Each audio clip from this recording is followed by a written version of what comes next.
How have you told your staff that you're going to be moving your business, Darren? There's going to be a lot of different issues with the staff. Number one, whenever coach comes through, does your current staff, can they go out and do coach for you, or is that something that you would have to drive back and do? How do you think you'll be able to motivate your staff from afar? If you're, as your name applies, rain and shine, whenever it's teeming down with rain, do you think that the guys will slack off a bit on a wet day, whereas before they might not? How do you keep them? How do you plan to keep them motivated? How have you started to tell your customers that you're looking to move? And sometimes customers think that you're the only one that can do things. What about you, and welcome to the Roots to Revenue podcast. This is the podcast where we hear from small business owners about the challenges that they had to overcome to become a successful business.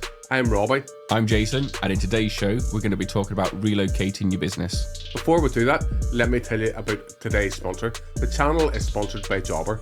Jobber is scheduling and invoicing and quoting software that I've used for the last 10 years to run my business. Not only does it get me paid faster, but best of all, my customers love it. Just before we begin, folks, I want to say that the tips that we're talking about today can be applied to any small business, even though today we'll be talking about gardening. Today we have Darren.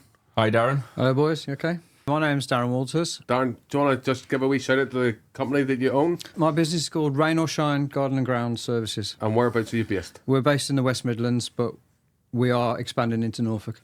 And how many staff do you have? I've got 5 staff, 2 full-timers, 3 part-time. How did you get into gardening to start with? I fell into it after getting made redundant. Didn't plan it at all. Just started, I was watering my father-in-law's plants while he was on holiday, and the neighbour come over and asked me to do something for him. And then it kind of went on from there, and I thought, well, I better go to college and learn a bit more about it. So I went to Pershore College for a couple of years, and it kind of just grew organically from there, really. Excuse the pun. What were your biggest challenges at the start? All of them, I think. I didn't go into it with a business head on. I just went into it with doing whatever I could, but there was lots of things to learn, and there's always lots of things to learn along the way. Finance was probably the biggest obstacle, because having got made redundant, I hadn't got a lot of money to go out and buy new kit, so I had to start off with second-hand kit, and you quickly learn that cheap kit is not so good, and you need to buy good kit. So if you can buy second-hand good kit, that's better than buying cheap kit. So it kind of started from there, really. Your company's called Rain or Shine. This has been an extremely wet winter. Yes. It's a very good name, but do you find at times that can work against you? Well, I wanted to use Rain or Shine because of the implications of being independent and reliable. We do have some customers who say, "Oh no, it's too wet to cut the grass today," and all that. But we normally, let them know that we've got professional equipment and it's geared up to cope with the wet weather. So we are geared up for it. It's just we don't necessarily enjoy when it's lashing down. So. And how do most of your customers work? Are they on a contract basis, or would you go like pay as you go with people, or how long have your customers generally been with you? We've got quite good customer retention, so some of our customers are probably 12, 13 years with us now. Most of them are on a monthly contract where they pay the same amount every month, and we look after their garden basically. And then we've got separate people that just have lawn cuts done, so they're more on a pay-as-you-go kind of thing, but I generally invoice at the end of the month. Do you use any software to manage your business? Well, like you, I use Jobber and have been since it'd be 10 years now, actually. 10 years, yeah. So I couldn't run it without Jobber. Initially, I used to use Word and Excel, but quite quickly when you get busy, you start to miss things and you forget to invoice people and they don't always remind you like you think they would. So once I started to use Jobber and got my head around it, then it kind of just works for me now. So I couldn't work without it, and I'm not being sponsored. Hashtag no ad. And so what are your reasons for wanting to move your business? The reason for moving the business is the fact that my wife and I have always liked the thought of living somewhere more rural to where we live, and preferably by the sea. We've been going to Norfolk on holiday for about 7 years now, and last time we went back in September, we just felt like the time was right for us. So everything's lining up for us. My daughter's finishing her master's this year, so she could end up working anywhere in the country. So we haven't got the ties that we've had previously that keep us in the Midlands. So that's what we're going to do. What are your plans for your business currently? Business currently, what we will do is, because we've got a core group of good regular customers, We're going to keep those customers, and my guys are going to look after the business from production end in Stourbridge. I can still invoice and quote remotely. Obviously, I can't go out and see the jobs so easy, but I am going to come back every couple of weeks anyway. But basically, I can still run the business from Norfolk, and then I will set up another business, the same business in Norfolk, and expand from there. Your business has been established for 15 years, Darren. A lot of people will be asking why the move, why now? Well, it's not a business decision; it's a personal decision. My wife and I have always wanted to live somewhere more rural, so the time is right for us, and we need to move and then make the business work, which is what I'm going to do. How far away is the new house compared to where you were? 160 miles. And how far is that in drive time? About 4 hours. It's all lanes really, so it's not an easy drive, if I'm honest. But it's. And how many times a week do you foresee yourself going back to look after your own business? Probably going to come back fortnightly and stay for a couple of 3 days. I haven't decided which days work best. It might vary, to be honest. I can't sort of set it in stone. So you've got to be flexible so you can adapt. But yeah, every couple of weeks really. And obviously I can FaceTime the guys or whatever I need to, or they ring me. And I suppose there's going to be a lot of different issues with the staff. Number one, whenever coach come through, does your current staff, can they go out and do coach for you, or is that something that you would have to drive back to do? No, we're just starting to. Traditionally, I've always done the quotes. We're starting to get the guys to go out more often. I might need to do some forms in Jobber or something to prompt them with some of the questions, because sometimes you go and look at a job and you don't always think to ask all the right questions. If they go and have a look at it, they can see what they think about it. They're the guys that are going to be doing the work. So all I really need to know is how long they think it's going to take, and obviously the details of the quote, and I can produce a quote. I had another guest in, Jack Chapman, and he said something to me that's really stuck with me out of all the podcasts we've recorded. How long can your business survive without you in it? And yours can obviously survive for a lot longer. It can. I think we need to put some more measures in place. But the guys tend to use the Jobber app, and obviously the schedules are normally just done up front anyway. So, but there are things we need to work on. It's not all sorted out yet. And how much training do you think it's going to take to get the staff up to the level that you're going to be comfortable leaving them with it? I'm happy with the work that they do now on the gardens, and that I'm happy with now. But there's just stuff that perhaps I've done that I've never really shown them because I've always done it. So it's just making me think about all the things I do. So I'm starting to try and come off the tools more now so that any potential problems pop up before I actually do leave, and we can kind of iron out any creases before it happens. And how do you think you'll be able to motivate your staff from afar if as your name applies, Rain and Shine, whenever it's teaming down with rain, do you think that the guys will slack off a bit on a wet day, whereas before they might not? How do you keep them? How do you plan to keep them motivated? I don't think they will, because they know the score. We've got a set schedule to stick to, and those jobs have got to be done, and we just have to do what we have to do. And sometimes we'll get through 2 or 3 coats in a day each, but obviously I need to make sure we've got some good waterproofs and they last. But there's no such thing as the wrong type of weather, only the wrong type of waterproofs. Yeah, I mean, it's a difficult one in our game, isn't it? Because you could have really expensive waterproofs and then go and snag them on a rose or a hawthorn or something like that the first day you wear them. But then obviously cheap stuff doesn't last either. So it's trying to find the balance all the time, which is why our coats are probably good for half a day if it's lashing it down. So that's why we keep plenty of coats in the vans. I've always been back from greenkeeping days. I always had at least 2 sets of wet gear, one for the morning and one for the afternoon, regardless of how good the waterproofs are when it comes to really wet weather.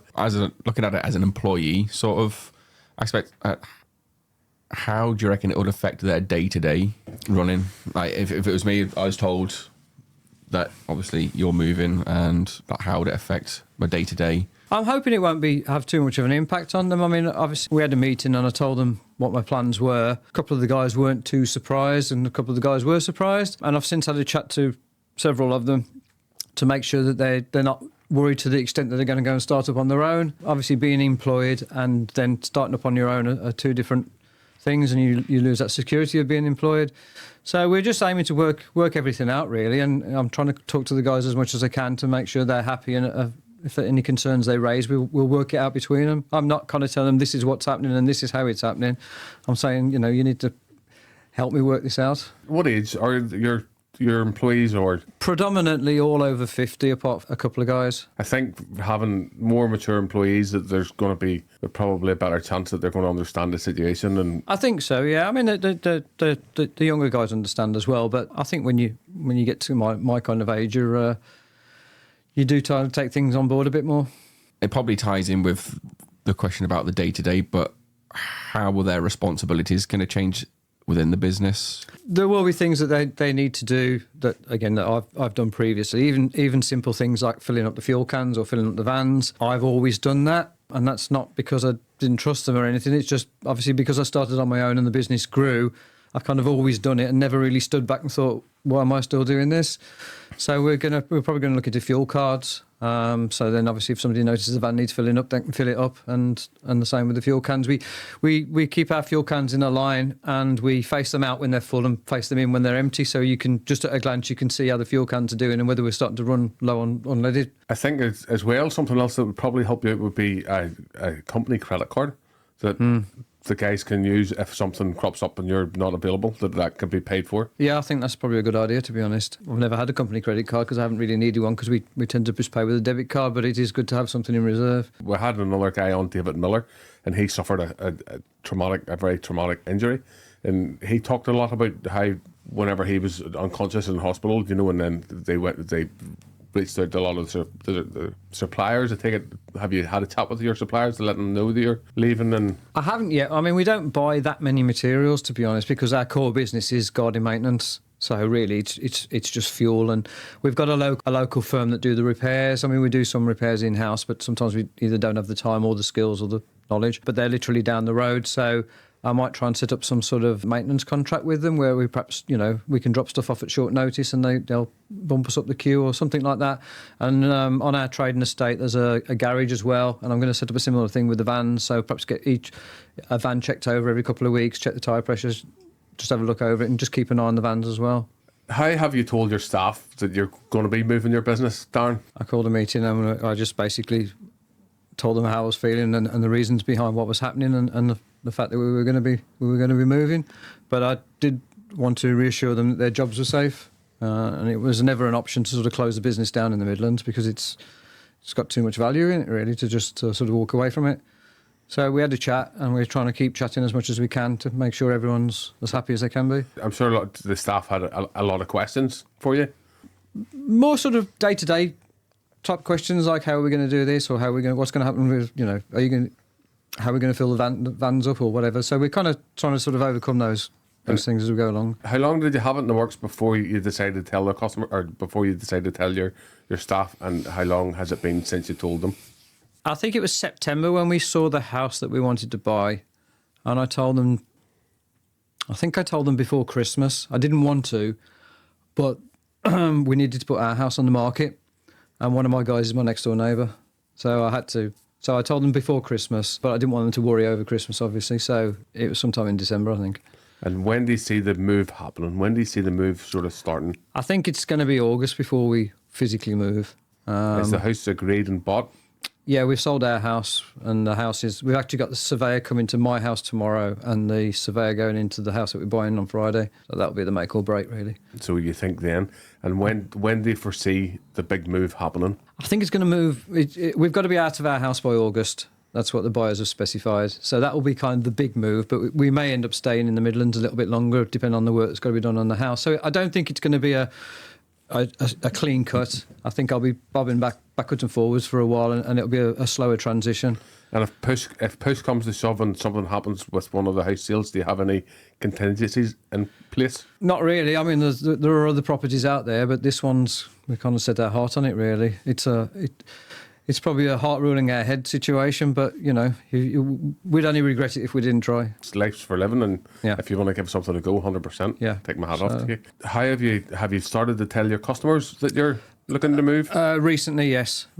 So I've started to email or write to them and tell them that there's some changes happening because one of my guys is reducing his days down this year. Another guy retired before Christmas anyway. So we're just starting to tell them there's some changes. But from a customer point of view, it shouldn't make a great deal of difference to them because I'll still be managing the business. They'll still have the guys coming to them as they would normally. So it shouldn't have too much of an impact. I think a lot of times, especially with smaller business, customers get used to seeing you in their garden, and whenever you stop appearing, it's just the staff members. Some people... Yeah, I've had that in the past, and I have got it with a couple at the moment, but I have tried to be stepping back more and more over the last couple of years, really. Not because we knew we were going to move, but more because I needed to be working on the business more, and I wanted to sort of get customers used to sort of the guys without me there, because they're more than capable. And sometimes customers think that you're the only one that can do things. I've had that plenty of times in the past, and I think as you grow your business, you have to or customers have to understand. But some customers just want somebody self-employed, and that's fine. Yeah. And they don't necessarily want all the staff, but as you grow your business, you have to. Unfortunately, some customers think they're the only customer, unfortunately. So you have to kind of educate them, really. Yeah. This podcast goes out on all the usual audio channels, such as Apple, Amazon and Spotify, or alternatively you can watch it on YouTube. If you know anybody that you think could benefit from this podcast, please send it to them, either text them with the link or email them, or if not, if you could leave us a review, it would really help the show. If there's anyone out there that's done a similar thing or had to move locations, had to or wanted to, then and you've got some advice that you can give to me, then I'd be happy to hear it. So with the move coming up, are you already looking into planning on how to get new customers, or are you waiting until you actually move? No, I am starting to plan ahead. Our Rain or Shine Midlands number is a virtual landline. So we've got now a Norfolk virtual landline set up as well, both of which come through to my phone. So I've had some business cards done already. I've already handed some out while I was on holiday recently. I've started to talk to other gardeners in the area, because I think I can't stress how important it is to get to know other gardeners. And whether you're passing work on to them or they're passing work on to you, it's good to have a network of people to do that with. A little Facebook group where I am of gardeners, local gardeners, and we kind of pass jobs on and things like that. So I want to do the same in Norfolk. I think as well, no matter where you are, and even whatever business you're in, but gardening especially, you can do all the research you want, but a lot of the time you'll find that there might be 2 or 3 gardeners running about that aren't really on social media, but have an awful lot of customers locally to them. So just to make sure that hopefully that doesn't happen, the local Facebook groups, buy and sell Facebook groups are especially good for pretty much free advertising to find people, although it takes time to. Yeah, well, I've joined some of the local groups in Norfolk already under the business name. And also sometimes if you do a search for gardeners in the local group, you'll see recommendations for other gardeners, and then obviously you can pick up their contact details from there, because as you say, they might not necessarily be on any other social media, they might not be on Google. So it's another way to pick up people. I think another way that would be really good for you to market yourself would be the likes of a BNI group, because you're very experienced in what you do, and there'd be a lot of other business owners that you might be able to find. You get a lot of work from. Have you done anything like that in the past? I've done networking groups in the past. The groups that I were in were more kind of full of startup people, and the connections they made probably weren't the kind of customers we were looking for now. Obviously, as the business grows, your customer base changes. So I kind of know what we're looking for now, really. So yeah, but something like the BNI might be a possibility. Also, I'd maybe try and start networking with guys on LinkedIn, other business owners on LinkedIn. Yeah. Try and find some potential customers, although do you think you're going to be looking for domestic customers or commercial customers, or a mix? I think it's a mix to begin with. Certainly with domestic customers, you tend to get that word of mouth recommendation more often than you do with commercial. If, as the business expands and we take on more people, then we might look to go down the commercial route as well. At the minute, would you do much work for estate agents? Do you think that would be a good option to get into the local area? I've been into a couple of letting agents in one of the villages already and left some details, so it's a good starting point, really. And somebody's also said to me that if you can get to know cleaners, because often cleaners are chatting to their clients, and they might say, oh, my auntie needs a gardener or whatever. I call that the circle of trust. I think it's always really good to have a circle of always to try and find a circle of tradesmen that you can recommend work to, and then the other side of the coin, hopefully at some point they'll recommend work back. So it's just finding those. Where do you find those people if you're new to an area? Well, I think for me, obviously, the property we're buying needs some work, so I should be employing some tradesmen anyway. So there's a starting point to get to know them straight away. But just putting yourself out there, I think, and just making phone calls and just keeping an eye on what's going on in the villages and that. And have you set aside a marketing budget? I haven't, if I'm honest, because we've never really had to advertise that much in the past. And because the density of where we're moving is much lower than where I am now, it may be that I do need to advertise, but I've got to kind of feel my way with it, really, and see how the other networking and other sort of options work out. Have you checked out to see if what local ad for free magazines are in the area? Yeah, I've got a collection in my bedside cabinet already. And do you think Do you think you'll be advertising the likes of those to drum up some new business? Maybe. I think it did. Obviously, when I begin, it'll just be me. So it's finding enough work just for me. So I don't envisage that being too much of a problem, if I'm perfectly honest. But then, obviously, if I then start to employ someone, then I've got to sort of, invest a bit more time or maybe money into that. And what size of business would you like to have the same size of business that you currently enjoy at the minute in the new location? Or do you only see it being a smaller business where you are because you're a bit older now? I think we could probably go to 2 or 3 guys. Having like a fleet of vans would be quite hard to manage, I think, especially with a location 160 miles away as well. So I think I'm just going to have to see how it grows and at what point feels the right point. Lastly, do you have any exit plans? When do you see yourself retiring? I think until I've built things up in Norfolk, I can't kind of think that far ahead at the moment. No problem. Well, Darren, just lastly for the audience, you want to tell them how far you've travelled to today? Well, I've travelled from just outside Birmingham to here, which is, I don't know how many miles that is actually. I'm going to say you're actually the last podcast that we've recorded. We've recorded 18 in total this year, and just a little useless stat for you: people have travelled as the crow flies, just under 5,000 miles to come to take part in the podcast, which is pretty mental, isn't it? Yeah. So listen, thank you very much for coming. You're welcome. And Thank you for having me. Good man. That's us.